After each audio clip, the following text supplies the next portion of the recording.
Ladies and gentlemen, please welcome Pastor Paula White, Senior Advisor to the White House Faith Office.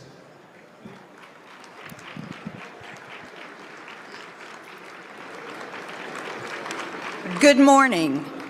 It is an honor to stand in this sacred gathering where faith, leadership, and conscience meet at the National Prayer Breakfast, a moment that reminds our nation and the world that faith matters, prayer matters, and awareness of God's sovereignty matters, something the President reminded us of last year when he publicly gave God praise for the miracle of his life and God's sovereign plan. This morning, we gather not only to pray, but to give thanks. We give thanks for a president who understands that faith is not a private afterthought, but a public good. A president who has not merely spoken about faith, but has acted to protect it, defend it, and to elevate it to the highest level possible. I stand before you today with a very unique perspective. I've known this president for more than 25 years. I've had a front row seat, not just to the public moments the world sees, but to the private ones that most will never see. And it is there, away from the cameras and the crowds, that character is truly revealed. I've seen his compassion when no one was looking. I've witnessed his generosity when there was nothing to gain.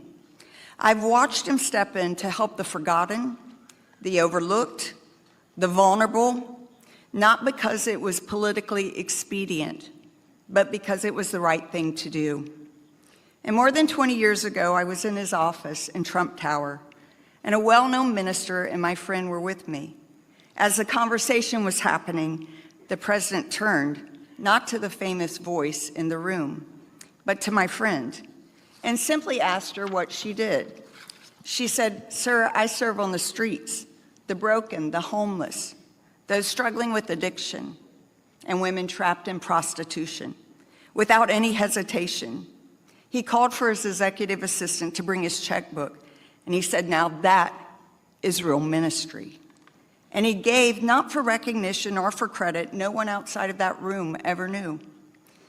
But he continued to support that work quietly, faithfully, and privately for a very long time. Scripture commands us to care for the widow and the orphan, to defend the poor, and to love mercy. I've seen this president live that out quietly, time and time again, through actions, not just words. And as senior advisor to the president of the White House Faith Office, and my White House director, Jenny Korn, is up here, I can say without hesitation that no president in modern history, or perhaps all of history, has done more structurally, substantively, and sincerely to elevate and protect religious liberty. For the first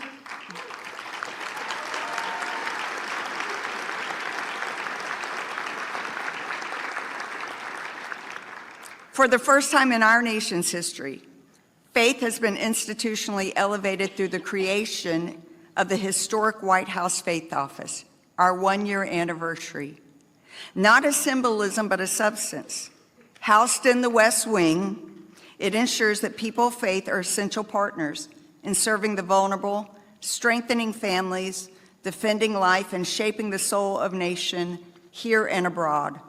The president understands something very profound, that faith is not a threat to freedom. It is its foundation. That prayer is not weakness.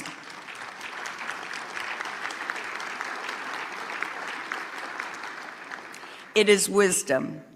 And that leadership at its best is accountable not only to the people, but to God.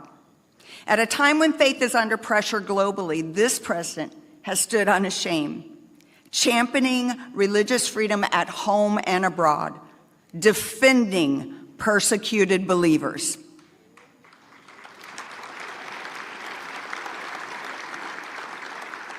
And affirming that America will always be a nation where people are free to worship, free to speak, and free to live their conscience.